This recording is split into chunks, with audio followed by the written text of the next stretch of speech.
श्री राम, जय श्री राम, जय श्री राम, जय श्री राम, जय श्री राम, जय श्री राम, जय श्री राम। भाई जितना मर्जी पिट लो आप, जो मर्जी कर लो आप, बाप बाप होता उन्होंने साबित कर दिया। दुश्मन के छक्के छुड़ा दे हम इंडिया।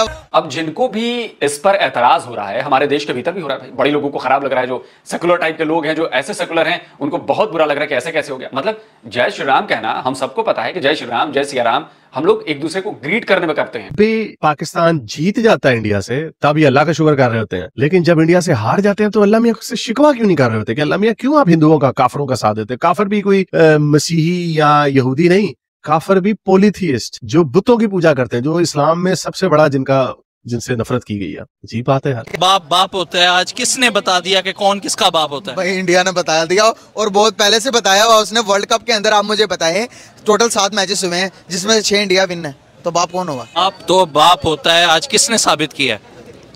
ऑफ कोर्स हिंदुस्तान बाप है, बाप रहेगा। ये मोहम्मद रिजवान जो जब आउट होने के बाद बाहर जा रहे थे तो इंडियन क्राउड ने जय श्री राम के जो है वो नारे लगाए और आवाजें लगाई, जिसके बाद जो है वो मोहम्मद रिजवान इस टाइम बड़ी ज्यादा मुश्किल में फंस चुके हैं और मोहम्मद रिजवान वाला मसला मुझे अब क्रिटिकल होता नजर आ रहा है। वर्ल्ड कप कौन सी टीम लेके जा रही है?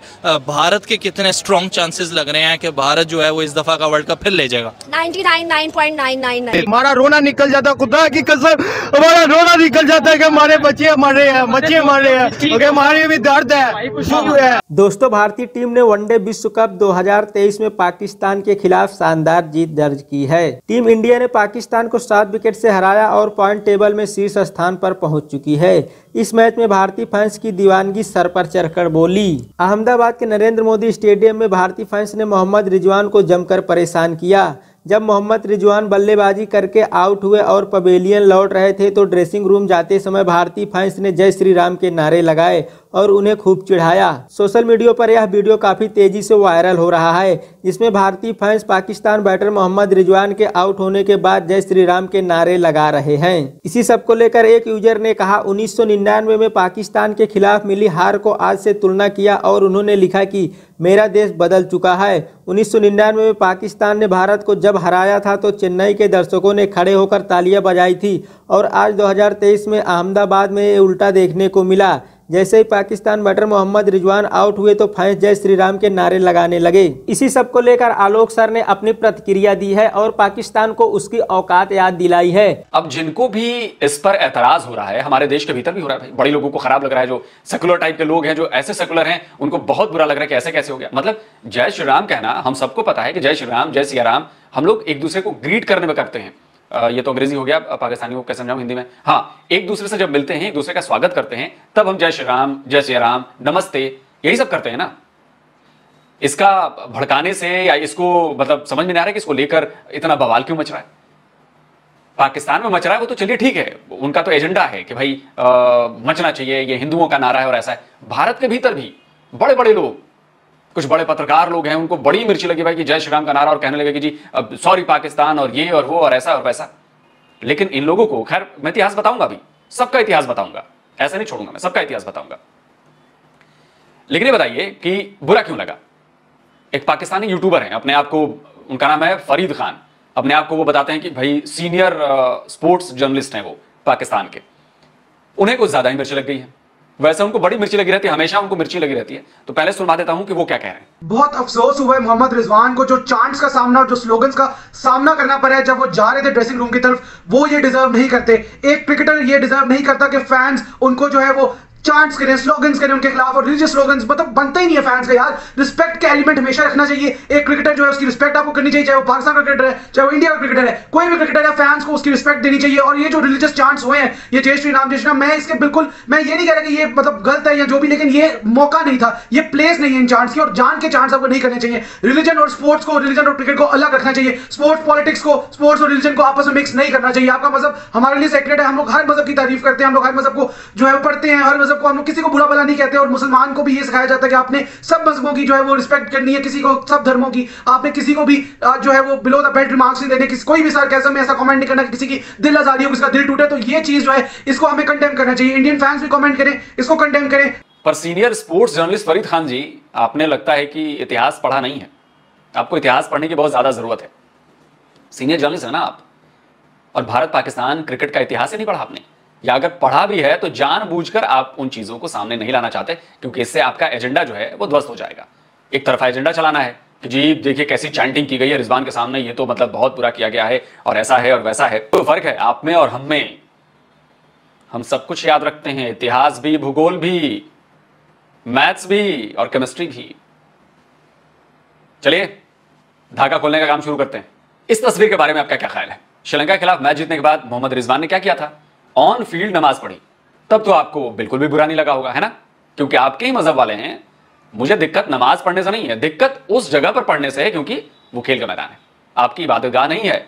पर चूंकि दुनिया को दिखाना था कि मैं तो मुसलमान हूं और कहीं भी जो है मैं अपना धर्म लेकर शुरू हो जाऊंगा, उनके इस कारनामे पर सिर्फ पुराने क्रिकेटर ही नहीं बल्कि आम पब्लिक का भी सीना चौड़ा हो गया है कि भाई रिजवान ने तो हिंदुओं की जमीन पर और हिंदुओं के सामने नमाज पढ़ दी। इससे बड़ा कारनामा और कोई हो नहीं सकता पूरे पाकिस्तान के मुसलमान समाज के लिए। सुनिए। और सबसे अच्छी बात जो रिजवान ने की कि फिर उसने माशाल्लाह उसने ग्राउंड में खड़े होकर नमाज पढ़ी, जो कि हिंदुओं के बीच में खड़े होकर। So that was really something very very special for me. सबसे पहले तो मैं मोहम्मद रिजवान का शुक्रिया अदा करता हूं कि उसने इंडिया की सरजमीन पे एक तो पाकिस्तान का सर बुलंद किया, पाकिस्तान का झंडा वहां पे बुलंद किया, उसके अलावा हिंदुओं के अंदर रह के वफ़क़े के दौरान उसने नमाज पढ़ी। सबसे तकलीफदेह हिंदुओं के लिए वो चीज़ थी।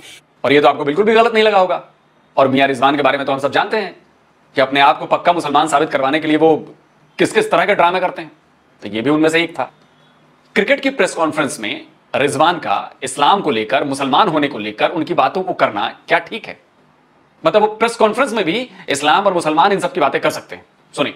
जो अल्लाह की डिमांड है मुझसे, मैं उसको जानता हूं कि अल्लाह पाक मुझसे, क्योंकि जो डिमांड अल्लाह पाक का मुझसे है, क्योंकि मैं ये समझू कि ऐसे मुसलमान के अल्लाह पाक मेरा लेता ही तो समझ में नहीं आने वाला, क्योंकि अल्लाह पाक रब्बुल आलमीन है।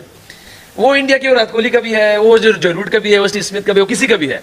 और वो क्योंकि देखिए आप किसी भी मैच में आप देख ले, एक एज लगता है। अगर मेरा पहला ही एज आप देख ले, 3 रन जो है वो फील्डर के ऊपर से गए, वो एक सामने भी जा सकता था उसके हाथ में। मगर मैं इन चीजों को बिलीव करता हूं, जो अल्लाह की डिमांड है। अब आपको इसमें भी कोई गड़बड़ नजर नहीं आई होगी? आपको तो लगता है कि नहीं बिल्कुल ठीक है। यही दोगलापन है कि आप एक चीज को ठीक ठहराते हैं और दूसरे को जो आपके मुताबिक नहीं है वो गलत साबित हो जाती है। अच्छा जी चलिए। और जब आपने दर्शकों के रिएक्शन की बात की है तो भाई चैंपियंस ट्रॉफी याद है?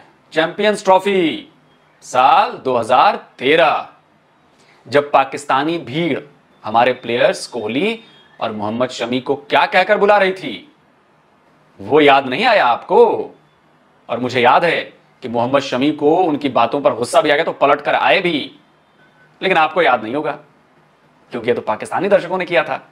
एक ऐसा लगता है कि तूफान जो उठ चुका है कि ऐसा क्यों हुआ, और इसको ये कहा जा रहा है कि इंडियन जो क्राउड है जो उसने रिजवान के साथ जो है बदतमीजी की है और डिसरिस्पेक्ट के एलिमेंट जो इसमें पाए गए हैं। अब अगर देखा जाए तो बात मैंने भी की थी, लेकिन मैंने उस चीज पे बात की थी जो कल जो है वो इंडियन फैंस की कुछ वीडियो वायरल हो रही थी जिसमें वो अब्यूज कर रहे हैं पाकिस्तान को और पाकिस्तान के लिए कुछ नाजिबा जो अल्फाज बोल रहे हैं। ठीक है, उस पर तो मैंने बात की थी कि वो एक शर्मनाक चीज थी। ऐसा नहीं होना चाहिए कि आपने इतना अच्छा वेलकम किया टीम का, इतनी आपकी हॉस्पिटैलिटी की जो है तारीफें की गई और उसके बाद कुछ 10% लोग जो है ऐसा करें, वो अच्छी चीज नहीं है। ठीक है, लेकिन ये जो जय श्री राम कहने वाली जो बात है इसमें मुझे कुछ गलत नहीं लगा।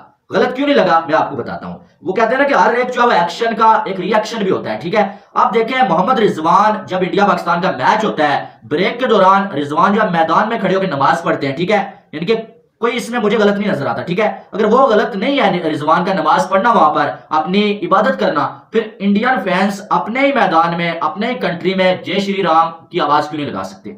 कुछ गलत आपको लग रहा है? मुझे इसमें 1 रुपए का भी कुछ गलत नहीं लग रहा है। ठीक है, हाँ ये हो सकता है कि मैच जारी है भाई साहब, मैदान में रिजवान बैटिंग कर रहे हैं और आसपास उसके खड़े हो जाते हैं लोग, जय श्री राम ऐसे करते हैं। वो चले मानते हैं कि यार उसको जो है वो आप ये कह सकते हैं उसका ध्यान हटाने वाली बात हो जाती है या जो है वो उसके साथ बदतमीजी हो जाती है। जब वो मैदान में स्टैंड्स में बैठे हुए हैं, बेशक रिजवान पास से गुजर रहा है, वो गुजर रहा है, उसको गुजरते हुए क्या हो गया, कोई आवाज अगर लगा भी रहा है, स्टेडियम में जो है 1,30,000 लोग हैं, कोई जो है वो जय श्री राम की आवाज लगा रहा होगा, कोई इंडिया जिंदाबाद की लगा रहा होगा, यानी कि हर तरह की आवाजें आ रही होंगी जब इंडियन फैंस होंगे, तो इसमें गलत क्या है? हाँ, अगर ऐसा है कि भाई साहब जो आप रिजवान को नमाज पढ़ने से मैदान में रोक दिया गया हो कभी, भाई तुम अपनी इबादत यहाँ नहीं कर सकते, इंडिया में खड़े हो तो तुम नमाज कैसे पढ़ सकते हो, तो वो अलग बात है। फिर इंडियन फैंस रिजवान के साथ ऐसा करें, हम ये मान सकते हैं कि यार ये देखें ये दोगलापन है। ठीक है, लेकिन अगर रिजवान मैदान में खड़े होकर नमाज पढ़ते हैं, यार अपनी इबादत करते हैं टाइम मिलने पे, ब्रेक के टाइम, उन्हें कोई कुछ नहीं कहता और ना ही ये गलत है मेरे नजदीक। अगर रिजवान कोई फारग टाइम में ब्रेक के टाइम में वहां पर अपनी इबादत करते हैं, क्योंकि सब आजाद है, ठीक है, कोई भी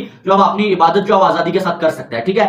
फिर इंडियन क्राउड अपने मैदान में, अपने जो है वो स्टेडियम में बैठ के, अपने कंट्री में बैठ के ऐसी आवाज अगर लगाए तो मुझे कोई गलत इसमें नजर नहीं आ रहा। मोहम्मद रिजवान मुझे मुश्किल में जो है वो फंसते नजर आ रहे हैं। देखिए, आपको पता है कि इंडिया ने जिस तरह पाकिस्तान को हराया और जो शेमफुल डिफीट हमें हुई है, उसकी तो एक बात है कि वो पाकिस्तान टीम ने बहुत बुरी परफॉर्मेंस दी और डिजर्व भी करती थी कि इनको एक फैंटा दिया जाए, इनका घंटा बजाया जाए, क्योंकि क्रिकेट ही बड़ी गंदी खेली है ना। लेकिन अब बात ये हुई है कि आपको पता है कि ज़ैनब अब्बास की कुछ ट्वीट्स निकली थी, फिर ज़ैनब अब्बास पे केस किया गया। जब ज़ैनब अब्बास को पता चला तो ज़ैनब अब्बास जो है वो इंडिया से दुबई रवाना हो गई। इंडिया के एक वकील थे, वनीत जनरल उनका नाम था, उन्होंने जो है वो ज़ैनब अब्बास के ऊपर जो है वो केस किया और वो साइबर क्राइम वालों के पास भी गए वगैरह सारी चीजें ये हुई, ठीक है। और ज़ैनब अब्बास जो है वो चली गई उधर दुबई में, ठीक है।